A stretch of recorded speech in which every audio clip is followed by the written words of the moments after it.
에서 내용에 대한 부분 서론이 기록이 되어져 있습니다. 먼저 여호와 하나님의 언약의 말씀, 구약 성경이죠. 섭리를 통한 여호와 하나님의 언약의 사건이 기록되어져 있는 말씀, 창세기에서 에스더까지 내용이 있습니다. 섭리를 통한 언약의 말씀, 구체적으로 이제 우리가 기억을 해보면, 지금 우리가 이 본문을 살펴보기 위해서 꼭 확인해야 될 내용인데, 성경은 아담에서 시작을 하죠. 아담에서 시작을 하는데, 사실 지금 우리가 보고자 하는 것은 선지서입니다. 선지서. 이 선지서에 대한 내용의 근거가 되어지는 게 남북 왕조의 분열 상황입니다. 그래서 북이스라엘과 남유다로 구별되어 있는 이 사건이죠. 이게 르호보암 시대와 여로보암 시대로 비롯되어지고, 그 앞에 솔로몬이 있고요. 그 앞에 다윗이 있고요. 그리고 난 다음에 이제 모세가 있고, 그리고 난 다음에 아브라함이 있죠. 그리고 나서 노아가 있고, 그리고 아담으로 이렇게 전기가 되어져가는 그런 부분이죠. 근데 우리는 지금 이 다윗 왕조의 시작에서부터 진행되어지는 이 부분에서 이 내용만 좀 자세히 알고 본문을 보면 이해가 쉽습니다. 그래서 이 부분만 다시 살펴보면, 다윗이 BC 1000년경이다 그랬죠. BC 1000년경에 왕이 되어집니다. 그래서 역사 속에 등장을 해요. 그리고 나서 40년 동안 통치하다가 이제 솔로몬에게 그 왕위를 물려줬고, 솔로몬 시대에는 일천번제라고 하는 큰 사건이 있었죠. 일천번제. 그리고 솔로몬 성전이 짓게 되어집니다. 솔로몬을 통한 하나님이 계신다라고 하는 징표의 성전이 세워졌던 사건이 아주 중요한 사건이죠. 그러나 이 솔로몬 시대가 다 가지도 못해서 솔로몬이 결국은 이 하나님의 성전인 이곳에다가 모든 각종 우상들을 세워놓는 사건이 이렇게 되어졌고, 그로 말미암아 솔로몬이 마지막 죽기 전에 그 자식들에게, 그 아들에게 자기의 삶에서 느꼈던, 삶에서 깨달았던 진리라고 하는 것에 대한 고백을 잠언과 전도서를 통해서 이야기해 주는 그런 내용들이 있습니다. 어쨌든 솔로몬 시대에 있었던 사건들이 중요한 내용들입니다. 그리고 난 다음에 이제 솔로몬 아들 르호보암이 왕이 등극을 하게 되어지는데, 이 시대에 이때 남쪽 유다와 베냐민 반지파가 남게 되어지고, 북쪽에는 모든 나머지 12지파에서 10지파하고, 그리고 베냐민의 나머지 2분의 1지파가 합류해서 사마리아라고 하는 그곳에 도읍지를 정하고 북쪽 이스라엘 나라를 건립하게 되어지는 그런 사건이 있게 되어집니다. 이때가 바로 40년이죠. 그러니까 거의 80년. 그래서 이때가 거의 900년경이다 이렇게 생각을 하시면 됩니다. 900년경, BC 900년경입니다. 그리고 난 다음에 이 북이스라엘의 북이스라엘이 결국은 721년 아수르라고 하는 이 나라에 멸망이 되어져요. 900년에서 721년이니까 거의 한 280년 정도의 왕조가 되어지는 거죠. 우리 한민족의 역사가 반만년이라고 하는데, 반만년, 5000년의 역사입니다. 그러니까는 우리나라가 어떻게 보면 굉장히 유관 어떤 민족 특성을 가지고 있는 부분인데, 이 북이스라엘이라고 하는 이 나라가 이제 한 270년, 80여 년으로 영속했다라고 하는 부분입니다. 그리고 결국 아수르에 의해서 멸망을 당하게 되어진 때가 721년입니다. 이 아수르가 처음으로 오리엔트 통일국가를 형성을 합니다. 우리가 세계사를 보게 되어지면 철기 문화가 등장을 하면서 전 세계 그 체계적인 국가를 완성하고 통일제국을 이루는 첫 번째 나라가 이 아수르 제국이라고 이야기를 합니다. 그리고 난 다음에 이제 이 세계를 지배하는 제국으로서 다음에 등장한 나라가 바벨론이라고 하는 나라죠. 바벨론이라고 하는 이 나라가 두 번째 세계를 통치하는 나라로 등장을 합니다. 그리고 난 다음에 파사 제국, 그리고 나서 헬라 제국, 그리고 나서 로마 제국이에요. 그래서 이 로마의 모든 세계의 길은 로마로 통한다 할 정도로 어마어마한 권세를 장악을 하게 되어집니다. 이런 세계를 지배하는 대제국의 형성이 이렇게 이루어지게 되어집니다. 그런데 이 내용들이 이제 이 선지서를 통해서 선포가 되어지는 거예요. 구체적으로는 다니엘서를 통해서 이제 확인이 되어져가는 부분들입니다. 어쨌든 이 선지서에 활동되어지는 그런 내용들의 부분들을 살펴보면, 이 북이스라엘의 멸망, 그리고 난 다음에 이제 바벨론의 등장, 그게 이제 609년도에 등장을 하죠. 그리고 난 다음에 606년부터 587년까지 이 바벨론이 남쪽 유다를 짓밟고 멸망시키는 사건들이 있습니다. 이 세 차례 큰 침략의 사건이다 하고 1차, 2차, 3차 침략 이렇게 이야기를 하거든요. 이걸 남쪽 유다 입장에서는 1차 포로, 2차 포로, 3차 포로라고 이렇게 이야기하게 되어집니다. 그래서 1차 포로 606년 이때 다니엘과 세 친구가 끌려가죠. 그리고 598년에 2차 포로로 가는데 여호야킨 왕이 포로로 끌려갑니다. 그래가지고 37년 동안 감옥 생활을 하다가 나중에 다시 복권이 되어졌다 이런 기록이 있죠. 그러고 난 다음에 587년 결국 이 솔로몬 성전이 파괴가 되어집니다. 587년 연도는 586년 또는 587년 이렇게 1년 왔다 갔다 하는 부분이 있어요. 이거는 계산에 의한 그런 착오가 좀 있어서 그러는데요. 그리고 그 당시에 이제 그 태양력과 또 그 당시에 이제 일반적으로 쓰여지는 그 헬라의 어떤 표현들, 그런 또 유대의 달력들 이러한 부분들이 두 달이 겹쳐져 있는 부분들이 있어요. 그러다 보니까는 지금 우리가 쓰는 연도하고는 차이가 좀 있습니다. 앞뒤로 이렇게 조금씩 겹쳐지는 부분 때문에 때로는 6년, 때로는 7년 그러거든요. 근데 어쨌든 이제 기본적으로 우리는 쉽게 587년으로 생각을 하고 이야기를 드립니다. 이렇게 해서 3차 포로로 끌려 예루살렘이 이제 완전히 멸망이 되어졌던 부분입니다. 그리고 난 다음에 이제 517년 수르바벨에 의해서 성전이 회복이 되어지기까지의 기간, 이게 70년입니다. 이 70년이라는 하는 기간 동안 이스라엘 백성들이 바벨론 포로로 끌려갔었다. 실제로 606년에 포로로 끌려가기 시작을 해요. 그 처음으로 돌아오는 게 539년에 하사제국의 고레스 왕이 되어지고, 그러고 나서 고레스 왕이 3년 후에 칙령을 발표합니다. 그리고 536년에 이 칙령에 의해서 수르바벨이 총독이 되어져가지고 바벨론 포로에서 1차로 귀환을 해요. 그래서 606년부터 시작을 하면 536년까지의 기간은 70년이다 이렇게 이야기를 하고요.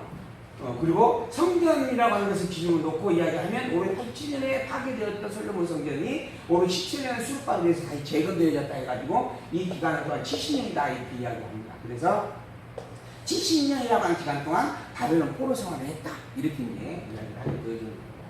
이 북이스라엘이 아수르에게 멸망되어지는 이 시기에 이사야 선지자가 예언을 합니다. 활동을 해요. 이사야 선지자가 북이스라엘 너희들은 멸망될 것이다. 너희들이 범죄하고 그 범죄로 말미암아서 하나님께 진노하여 때려 열방에게 흩어버릴 것이다. 그러나 너희의 그 왕조는 망할지언정 그 백성들은 내가 다시 회복해 주겠다. 그래서 때리고 싸우신 하나님. 이게 이사야 선지자의 예언의 내용들이었습니다. 그리고 난 다음에 이제 609년에서 587년 이 사이에 이 남쪽 유다가 직접 멸망이 되어지는 때에 에레미야가 이제 예언합니다. 이 에레미야가 야 이사야 선지자를 통해서 너희들이 이미 하나님의 말씀을 들었지 않느냐? 이 북이스라엘이 멸망되어지는 것을 너희들이 직접 눈으로 보고 목격했지 않느냐? 이렇게 북이스라엘 멸망되어지는 것은 하나님을 잊어버리고 범죄했기 때문이다라고 수없이 이야기했다. 그리고 그러한 범죄 속에서 돌아와라고 척도했다. 그런데 너희들이 왜 그걸 깨달아지 못하고 계속 범죄하느냐? 그러한 범죄로 말미암아 하나님께서 결국 너희들을 때리기로 정하셨고, 너희들을 때려서 열방에 흩은다라고 말씀하셨다. 이게 지금 이 에레미야를 통해서 이야기한 내용이에요. 그리고 실제로 곧 내일 모레 이 바벨론이 쳐들어온다 라고까지 이야기를 하고 있는 내용입니다. 그렇게 해서 쳐들어와서 바벨론이 짓밟고 있는 그러한 모습들을 에레미야가 직접 이제 눈으로 보게 되어지기까지 하는 거예요. 그게 너무 처참했습니다. 그래서 에레미야가 애가를 부르게 되어집니다.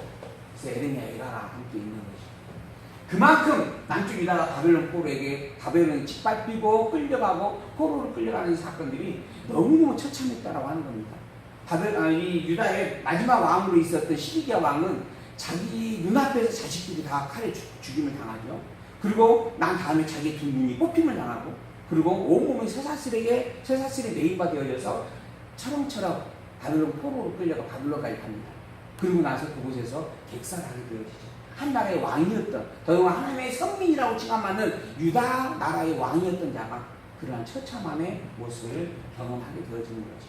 그런 내용을 보면서 에레미야가 통곡을 하고 부르짖는 겁니다. 너무나 슬프다. 그런데 이 슬픔으로 말미암아 그저 탄식하고 끝나지는 않습니다. 그곳에 하나님을 의지하는 희망의 메시지가 담겨 있죠. 어떤 아간이었나요? 시편에서 아간이라고 하는 사람이 내가 하나님이 악한 자들을 더 강성케 하고 하나님의 백성을 점점 미흡하게 미천하게 만드는 일을 바라보면서 시험에 들 뻔했다. 이런 노래가 있었어요. 기억나십니까? 아마 아간으로 제가 기억을 해요. 어쨌든 그런 내용이 있었어요. 내가 솔로몬과 함께 그 찬양을 노래했던 가운데요. 내가 정말 하나님을 오해하고 그리고 실족하여 넘어질 뻔까지 있었습니다. 그런데 알고 보니 그 열방의 강성함은 당신 백성들의 범죄한 사실을 깨달아 알게 하기 위한 몽둥이를 쓰시려고 준비하는 일이었고 결국 그들은 다 멸망되고 백성들을 보내줄 것이 확실해졌습니다. 그로 말미암아 내가 여호와 되신 하나님을 찬양합니다 라고 노래했던. 근데 요 애가에 대한 부분도 그 정도의 탄식을 담고 있는 겁니다. 정말 하나님의 백성인데 어떻게 이렇게 처참하게 당할 수 있습니까? 그러나 그럼에도 불구하고 다시 회복해 주신다라고 하시니 너무너무 감사합니다. 그 회복이 이미 하나님께서 창세전 영원하면서 정하신 섭리였고 우리의 열종이 이 아브라함에게 약속된 일이었습니다. 그리고 하나님은 여호와이십니다. 그로 말미암아 약속을 반드시 이루어 주실 것이 틀림없고 또 그렇게 이루어 주겠다라고 확인해 주시니 너무너무 감사합니다 라고 하면서 애가가 마무리가 되어져가는 거죠. 그리고 난 다음에 에레미야 다음에 애가 다음에 뭐예요? 에레미야 다음에 뭐예요? 에스겔? 에스겔이라고 좀 빨리빨리 가르쳐주세요. 그래야 내가 진도를 가야지. 그 다음에 이제 포로를 끌려가서 587년에 포로를 다 끌려고 난 다음에 포로 초기에 이 에스겔이 예언을 하는 겁니다. 에스겔이 이 이스라엘 백성들이 애국으로 바벨론 포로로 끌려갔어요. 너무너무 공경을 안 겪어봤던 고통을 당하게 되어지는 겁니다. 안 겪어봤던 고통을 당하니까 울분이 나와요. 처음에 인간이 정말 자기가 잘못된 것을 깨달아 알게 되어지면 회개가 나오고 그리고 감사의 찬양도 할 수가 있습니다. 그러나 그 이전까지 속된 말로 철들기 이전까지는 오히려 불평불만하고 왜 나에게 이런 일을 하냐고 이렇게 하냐고 하는 부분들의 원망이 나와지게 되어지죠. 이 에스겔 시대에 이 백성들이 그랬습니다. 백성들이 에스겔 선지자에서 하나님을 이야기합니다. 대체 우리가 얼마나 큰 죄를 지었기에 우리가 이런 꼴을 당해야 됩니까? 나름대로는 하나님을 믿는다라고 했고 나름대로 하나님을 섬기기 위해서 애를 썼고 그리고 없을지라도 제사를 드리기 위해서 양들을 모아가지고 하나님께 드리고 그러면서 최대한 하나님과 함께 살아보려고 몸부림치며 살아왔지 않습니까? 그런데 우리를 이렇게 망하게 하십니까? 설령 우리가 죄를 좀 지었다고 해도 우리가 범죄를 좀 했다고 할지언정 어떻게 우리를 이렇게까지 망하게 하실 수가 있습니까? 그 망하는 것도 아예 다시는 회복될 수 없을 정도로 망해버렸거든요. 아무것도 없이 포로로 다 끌려가가지고. 그래가지고 그렇게 통곡을 하고 울부짖고 분통을 터뜨리는 백성들이 있게 되어지는 거죠. 그러자 하나님께서 에스겔을 통하여서 구체적으로 이상을 이렇게 현실적 이상을 보여주는 겁니다. 그리고 예루살렘 성을 보여주고 그 예루살렘 성에서 처음부터 끝까지 우상이 얼마나 넘쳐나고 있었는가를 적나라하게 다 보여주게 되어지죠. 그 정도로 너희들이 범죄했지 않느냐. 그렇게 책망을 받고 나서야 백성들이 깨닫게 되어집니다. 우리가 하나님한테 할 말이 없구나. 그러다 이제 하나님께 다니엘을 보내는 거예요. 이 다니엘 포로 말기입니다. 이 다니엘은 포로 초기 606년 1차 침략 때 끌려와가지고 파사왕 고레스 왕이 등장할 때까지 관리로 등용되어 있어서 활동을 했다라고 기록을 하고 있거든요. 그러니까 이 바벨론이 멸망되어지는 그때예요. 파사이에서 그때까지 있었던 인물인데 이 다니엘을 통해서 하나님께서 이제 예언을 해주시는 거예요. 이 다니엘을 통해서 예언해 주신 내용을 구체적으로 보면 아수르 멸망한다. 그리고 그 뒤에 바벨론이 바벨론에서 아수르가 멸망된다. 그리고 이 강력했던 바벨론이 파사이에서 멸망될 것이다. 그리고 이 파사는 헬라에서 멸망될 것이고 헬라 제국 이후에 로마 제국이 등장할 것이다 라고 하는 세상을 다스릴 네 왕국에 대한 내용을 아주 분명한 이상으로 보여주게 되어집니다. 그리고 난 다음에 이 로마까지도 멸망시킬 그리스도가 오신다라고까지 예언을 해요. 그래서 이제 구약의 역사 성경을 통하여서 이스라엘 민족을 중심으로 해서 성리되어 있던 모든 사건들을 결론을 짓는 겁니다. 이 모든 사건의 최종적 결론이 바로 신령한 언약이신 그리스도 예수가 오실 것에 대한 약속이었다라고 하는 겁니다. 그리고 나서 예수님이 오셔요. 그리고 난 다음에 우리가 지금 이 신약 시대에 살고 있는 겁니다. 우리가 살고 있는 이 신약 시대는 신령한 예수 그리스도의 교회의 시대입니다. 이스라엘 백성들의 선민으로서의 유대 민족의 시대가 구약의 시대였다라고 한다면 예수 그리스도 오실 만 이후의 시대는 교회의 시대예요. 지금 현재 우리가 살고 있는 시대입니다. 이 약속을 지금 다니엘서를 통해서 선포해 주고 있는 겁니다. 근데 제가 이 말씀을 드리는 이유는 신약 시대, 곧 교회, 그리스도의 교회 시대라고 하는 부분과 구약의 역사 성경으로 증거되어 있던 이스라엘 유대 민족의 시대라고 하는 부분이 구별되어야 된다라고 하는 거예요. 같지 않다라고 하는 거예요. 근데 지금도 이스라엘 민족에 대한 역사적인 사건을 기록한 구약의 내용을 보면서 그게 곧 내게 적용되는 것으로 보는 이해들이 있습니다. 이건 성경 해석에 너무 잘못된 겁니다. 성경 해석은 분명 예수 그리스도로 말미암아 신령한 언약을 보내줬다, 신령한 언약을 이루었다라고 하는 것을 선포하고 있어요. 그리고 신령한 언약이 오기 이전까지의 모든 언약은 이것을 증거하기 위한 예표로서의 모형과 그림자 선이었다라고 이야기를 합니다. 그러니까 이것과 이것은 같은 게 아니에요. 이 시대에 하나님의 섭리의 의미와 목적, 그 본질은 같을지라도 그 형태가 다르다라고 하는 겁니다. 지금 이 시대의 우리에게. 근데 우리와 다르다라고 하는 거예요. 근데 지금 이 시대에 살고 있는 우리가 이 구약에 있는 내용들을 바라보면서 또 그걸 읽어보면서 그 모든 내용이 다 내게 적용되는 것처럼 이해하는 부분들이 없지 않아 있더라고요. 그래서 이건 참 조심스러운 이해가 되어져야 된다라고 말씀을 드리고 싶어서. 어쨌든 지금 우리가 지금 이제 아직 여기까지는 가지 않았어요. 다니엘서를 통해서 확인을 했지만은 이제 그 다음에 이제 구체적으로 지금 우리가 소선지서를 보게 되어집니다. 이 소선지서는 이 대선지서를 통하여서 말씀한 내용들을 하나의 사건별로 구체적으로 적용을 해서 설명을 해주는 내용들입니다. 그러니까 우리가 대선지서 전체를 통하여서 이제 선지서를 통한 하나님의 말씀의 의미와 목적과 방향을 확인했다면 그것에 대한 구체적인 내용을 하나하나씩 끄집어서 이야기해주는 그런 내용들로 확인하는 그러한 부분으로 본문을 보시면 소선지서는 이해가 조금 더 쉽게 되어질 걸로 생각을 해봅니다. 그래서 이제 소선지서는 본문을 중심으로 해서 구체적으로 살펴가 보려고 합니다. 하나님께서 때리고 싸매시고 흩고 먹으시고 뽑고 심으시고 그 다음에 멸하고 세우시겠다. 그리고 폐하고 회복하겠다라고 하는 게 소선지서 전체의 내용이다. 먼저 북왕조 시대, 남왕조 시대, 성전과 제사를 회복해 준 시대에 예언하는 내용으로 나눠볼 수가 있고요. 조금 더 구체적으로는 북왕조, 남왕조를 멸하시겠다라고 하는 말씀, 대적을 멸하겠다라고 하는 말씀, 하나님의 성전과 제사를 회복해 주겠다라고 하는 약속의 말씀이 담겨 있다라고 이야기를 할 수가 있습니다. 제가 여기 신약성경과 구약성경, 즉 신약시대와 구약시대가 또 다르다라고 하는 부분의 내용을 또 한 가지 추가해서 말씀을 드리면 하나님께서 이제 소선지서의 마지막 부분에서 학개스가랴 말라기가 나오죠. 학개스가랴 말라기. 이 학개스가랴 말라기를 통하여서 성전과 제사가 회복되어질 것을 말씀을 하시고 성전이 회복되어진다. 그리고 제사가 회복되어진다라고 하는 것을 말씀을 하고 있어요. 그런데 이 성전과 제사에 대한 부분의 회복을 무엇으로 이야기를 하냐면 그동안 이스라엘 백성들이 섬겨왔던 이스라엘 백성들이 이렇게 예배를 드리고 또 성전에서 제사를 드리며 섬겨왔던 그러한 일들에 대한 내용들을 더 이상 받지 않겠다라고 말씀을 합니다. 그리고 온전한 11조를 받겠다라고 이야기해요. 온전한 11조. 즉 온전한 제사의 제물을 받겠다라고 이야기를 한다라고 하는 겁니다. 이 온전한 제사의 제물은 무엇을 말하는가? 구약의 백성들이 지금까지 드려왔던 제사가 아니다라고 하는 거예요.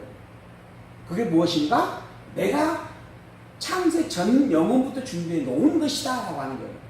곧 그리스도 예수를 보내겠다라고 하는 거예요. 그러니까 구약의 제사는 양을 잡아오고 염소를 잡아서 소노몬 성전, 하나님께서 소노몬 성전에서 제사장을 통하여 드리는 제사 형식을 가졌다라고 한다면 신약의 제사는 예수 그리스도를 통해서 드리는 제사이어야 한다라는 거예요. 그러니까 전혀 다르잖아요, 성경이.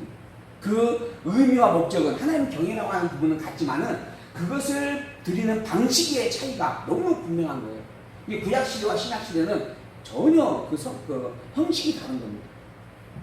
그런데 지금도 11조를 드려야 되냐 말아야 되냐 이거 가지고 지금 논쟁을 하고 싸워요. 그리고 그 11조가 무엇이냐라고 이야기를 해보면 뭐라고 그래요? 내가 얻은 소산의 10의 하나다. 그래서 내가 100만 원을 벌었으면 10만 원을 드리는 게 11조다. 이렇게 이야기를 해요. 이 개념이 어떤 개념이냐면 구약의 율법에 의해서 정해진 개념입니다. 근데 우리는 구약 시대가 아닌 신약 시대에 살고 있어요. 모형 섭리가 아닌 신령한 실체 언약인 그리스도의 언약 안에서 사는 존재예요. 그렇다고 한다면 11조도 재해석이 돼야 되는 겁니다. 구약의 율법에서 말하는 11조는 열의 하나를 가리키는 거지만은 신약 시대에 말하는 11조는 뭐예요? 신약 시대에 말하는 11조는 뭐예요?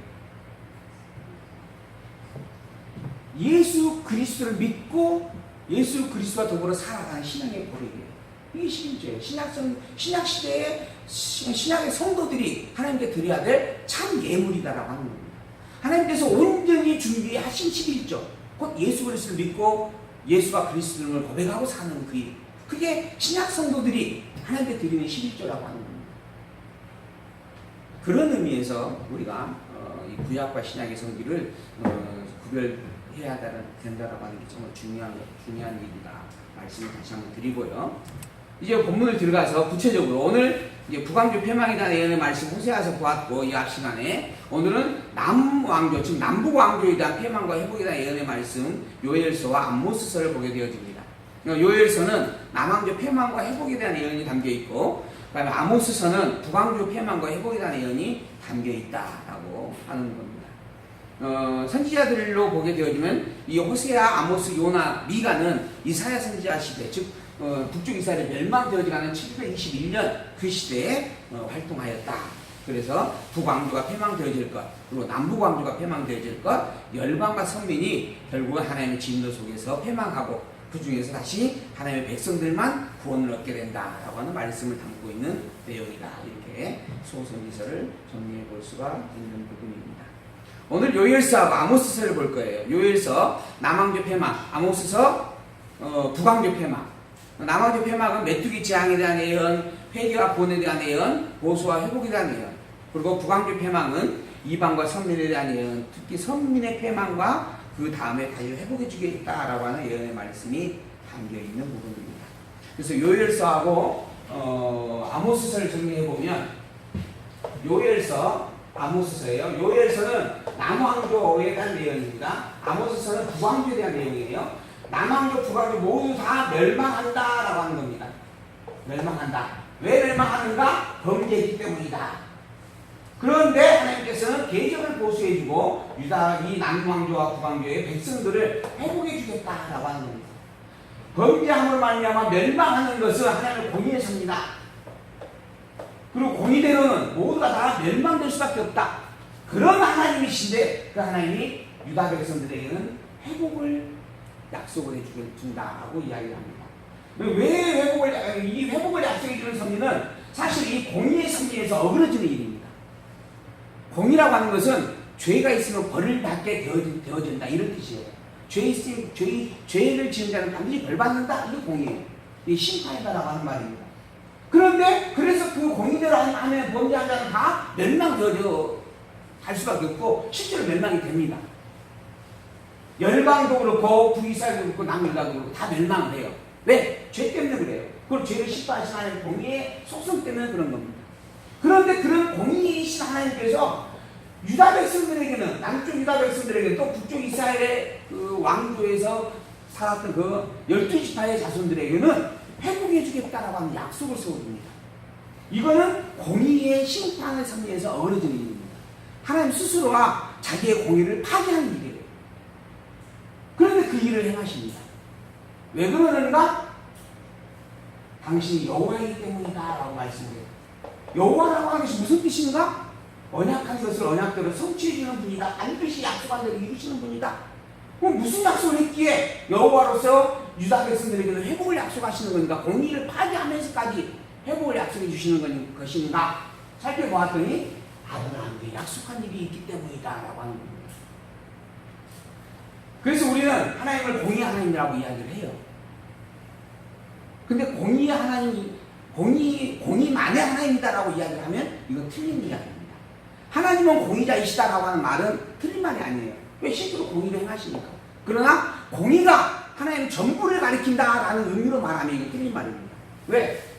공의를 스스로 파기하게 하시는 분이기 때문에 그래요. 이걸 우리는 긍휼이라 이렇게 표현합니다. 긍휼. 그러니까 하나님은 공의를 행하시지만 더불어 공의를 파기하고 긍휼을 행하시기도 하시는 분이에요. 그게 여호와입니다. 그래서 우리가 여호와를 안다라고 하는, 여호와 하나님을 믿는다라고 하는 이 말은 상선벌악, 인과응보의 하나님을 믿는다라는 말이 아니에요. 공의대로 상선벌악을 행하기도 하시는 하나님, 더불어 그러한 공의를 파기하면서 언약한 언약대로 언약을 이루기도 하시는 하나님, 여호와이신 그 하나님, 그런 하나님을 우리는 믿는다라고 이야기를 하는 겁니다. 이게 성경을 통해서 증거되어지는 하나님에 대한 내용의 말씀들입니다. 요엘서의 서론입니다. 부두엘 아들 요엘 선지자에 의해서 기록되어졌고요. 유다가 블레셋에게 공격을 당한 후 우시아가 유다 왕이 오르던 그때 주전 810년경 기록되어졌다라고 이야기를 합니다. 요절 유다는 영원히 있겠고 예루살렘은 대도로 있으리라. 내가 전에는 그들의 피 흘림을 당하는 것을 갚아주지 아니하였거니와 이제는 갚아주리니 이는 나 여호와가 시온에 거함이니라. 아까 요절 우리가 읽어보았던 내용입니다. 무슨 말이냐 하면 하나님께서 그동안 유다 백성들에게 피 흘림 당하는 그것이 있었는데 이것을 갚아주지 않았다. 떼버려 두었다. 마마도 놔둬버려 했다는 거예요. 바벨론에게 짓밟힘을 당하고 포로로 끌려가도록 내버려 두었었다. 그런데 이제는 갚아주겠다. 왜 그럴까요? 하나님의 마음이 왜 갑자기 변했을까요? 내가 너희들이 과거에 피 흘림 당하고 있었을 때 내가 눈 감고 내버려 둬버렸었다. 그런데 이제는 그렇게 안 하겠다. 내가 원수를 갚아주겠다. 왜 그래요? 여호와니까. 그러면 여호와인데 과거에 피 흘림 당할 때 내버려 뒀어요. 왜 떼버려뒀을까? 과거에 피 흘림 당할 때. 우리가 보통 그런 이야기를 해요.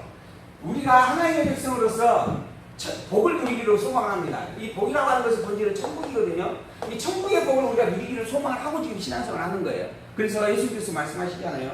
너희가 성경에서 뭘 얻기 위해서? 영생을 얻는 줄 생각하고 복을 찾기 위해서 성경을 보는 줄 내가 안다 그러는 거예요. 너희가 성경에서 영생을 얻는 줄 생각하고 성경을 상고하거니와 그런데 이 성경은 나에 대하여 증거하는 것이다. 예수께서 그렇게 말씀하시잖아요. 그러니까 우리의 기본적인 접근은 복이 무엇인가? 천국이 무엇인가? 그 천국의 복이 내게 임하는가 임하지 않는가? 내게 괴로운 것이 없어지고 좋은 것만 있기를 바란다. 이런 의미를 가지고 신앙생활을 해가는 게 우리의 가장 기본적인 속성이다라고 하는 겁니다. 근데 하나님께서 이 천국의 복을 처음부터 주셨어요. 창세전 영화에서 그걸 주셨어. 근데 주신 복을 온전히 그 자리에서 누리게 하지 아니하고 피조세계를 만들어가지고 이 죄악의 고통 속에서 나그네의 인생의 삶을 살게 하셨어요.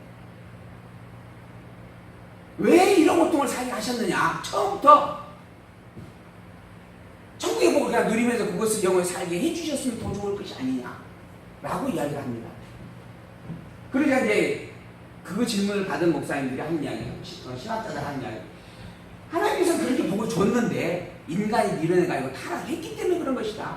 하나님께서 이미 그걸 다 누리라고 줬는데 이 인간이 그게 복인 줄도 모르고 그리고 더 좋은 것을 추구하면서 살려고 하다가 결국은 죄를 범하였고 타락하였고 그 타락으로 말미암아 결국 이런 고난과 고통을 겪게 된 것이다. 이건 하나님께서 이러한 고난과 고통을 주려고 준 게 아니고 인간이 스스로 자초해서 이러한 고난과 고통을 겪게 된 것이다 라고 이야기를 해요. 그래서 타락이나 그 시련으로 말미암아 당하는 고난과 고통의 책임을 하나님에게 두지 아니하고 내 잘못이다라고 이야기를, 인간 잘못이다라고 이야기를 해가고 있는 거죠. 근데 문제는 성경은 그렇지 않다라고 하는 거예요. 성경은 너희에게 일부러 고난과 고통이 있게 했다라고 말을 해요. 잠언서에서 그 이야기 하잖아요. 하나님께서 이 모든 것들을 다 작정하였고 정하신 것을 다 주관하에 이루어 가시는데 그 이루어가는 방식이 권고한 때와 형통한 때이다. 권고함과 형통함이라고 하는 두 가지의 방법을 통하여 이 모든 선율이 이끌어 가신다. 더불어 장래의 일에 대하여 너희들이 알지 못하도록 감춰 놓으셨다. 이게 하나님께서 세상을 섭리하시는 섭리의 방식이었다라고 하는 겁니다. 그러니까 우리에게 일부러 시련을 주시고 우리에게 또 구속에서 기쁨과 평강도 맛보게 해주신다라고 하는 거예요. 그러면서 또 더불어서 장래의 일이 정해놓은 뜻은 모르게 해놓으셨어. 왜 그러는가? 결국은 시련 속에서 내가 뭘 깨닫게 하기 위한 것이고 또 평강 속에서 내가 뭔가를 깨닫게 하기 위해 섭리하고 있는 일이다라고 하는 겁니다. 내가 이미 다 알고 있으면 의미가 없잖아요. 그래서 모르게 감춰놓으셨어. 그 감춰진 것들을 이제 하나하나 경험을 통하여 보게 하시는 겁니다. 그렇게 만들어 놓으신 게 세상사예요. 이 세상에 살면서 어떤 분이 그러더라고. 인간은 태어나는 순간부터 죽는 순간까지 고통의 연속에 있다. 생로병사라고 하는 이 고통의 연장선 속에서 살아간다. 맞는 말입니다. 인간이 사는 세상은 하나님께서 오죽했으면 광야의 삶이고 나그네의 삶이다라고 이야기를 하잖아요. 왜 그렇게 그러한 시간을, 그러한 세상을 만들어 놓으셨고 우리를 두셨는가? 이게 중요한 일이에요. 우리가 하나님이 주신 이 복이라고 하는 이 복을 우리가 이거 누리게 하기 위해서 주신 것인가? 아니면 그렇게 이미 가지고 있는 복을 그 복의 존귀와 가치를 깨달아 알게 하기 위해 주신 것인가? 이미 원리대로 한다면 이미 복은 우리에게 있어요. 그러니까 내가 없는 복을 찾아 누리는 게 아니에요. 내가 가지고 있는데 그 가치를 알지 못하고 있는 거예요. 그러니까는 우리의 삶은 그 가치를 깨달아 알게 하는 교육의 방법이다라고 이야기를 할 수가 있는 겁니다. 내가 오늘 왜 살고 있는가? 우리는 무엇 때문에 살아가는가? 솔로몬이 그래서 이야기하잖아요. 여호와를 경외하는 것이 지혜와 지식의 근본이다. 거룩한 자를 아는 게 영철이고 그 심판주이신 여호와 하나님을 인정하며 사는 게 인간의 마땅한 본분이다. 이게 잠언의 결론입니다. 그런 여호와를 알게 하기 위하여 우리에게 주신 삶이 오늘의 우리의 삶이다라고 하는 거죠. 그러한 내용들을 그러한 것들을 깨달아 알게 하려고 때로 피 흘림을 당할 때 내버려 두셨다가 이제는 그 피 흘림 당한 것에 대한 보수를 해주시겠다라고 말씀을 하는 겁니다. 그래서 유다 자손을 회복해 주시는 여호와에 대한 증거의 말씀이 요엘서의 주제이다. 요엘서 기록의 목적, 왜 그렇게 하시는가? 유다 자손으로 하여금 여호와 하나님을 계시하여 알게 하여서 경외케 하려는 것이었다. 즉 여호와 하나님을 알고 온전히 여호와로 경외케 하려고 이러한 일들을 행하게 하시는 것이다. 메뚜기 재앙을 선포하고 회개와 구원을 약속하고 보수해 주실 것을 약속해 주신 말씀이 담겨져 있다. 요엘서 1장 본문에 있는 내용, 우리가 방금 4절까지 왔죠. 부디엘의 아들 요엘에게 임한 여호와의 말씀이라. 이 부디엘의 아들 요엘에게 하나님의 말씀이 임하였다라고 하는 거예요. 이 요엘서